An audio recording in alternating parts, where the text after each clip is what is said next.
કોથળી, ટમેટા,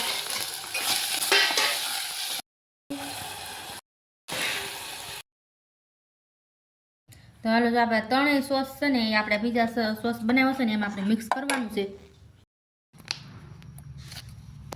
તો નાખી દીધો છે. ટમેટા સોસ નાખવાનો છે. તો અહીંયા આપણે મેંદાનો લોટ લઈ લીધો છે ને અહીંયા છે આપણું દહીં.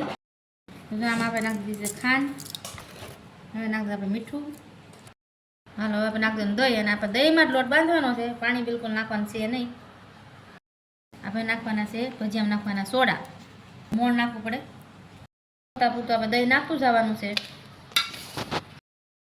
ચમચી લઈને બાકા પાડી દેવાના છે. તો હાલો આપણે બની ગયો છે. તો આમાં આપણે નાખી દેવાનું છે. તો હાલો આપણે બધા પીઝાના રોટલા તૈયાર થઈ ગયા છે. હાલો આપણે પીઝા બનાવવા મળીએ હવે. કેપ્સિકમ મરચું, અહીંયા આપણે ટમેટા સુધા લીધા છે, ગાજર અને ડુંગળી, અહીંયા છે આપણી મકાઈ. ચાલો આ મસાલો નાખી દેવાનો, ઓરેગાનો, ચીઝના કટકા.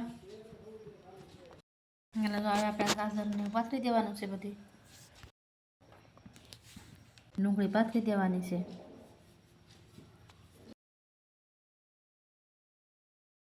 હાલો આપણે કેપ્સિકમ પાથરી દીધા છે મરચાં.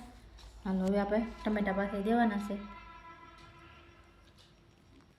હાલો તો હવે આપણે જો મકાઈ પાથરી દેવાની છે. આમાં ચીઝ નાખવાનું ચાલુ કરી દીધું છે.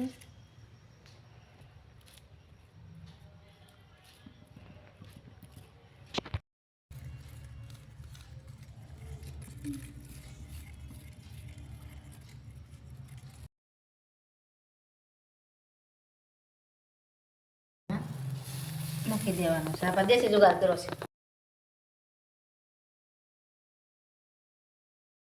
હાલો આપણો પીઝો થઈ ગયો છે રેડી. તો આવી જાવ બધાય પીઝા ખાવા.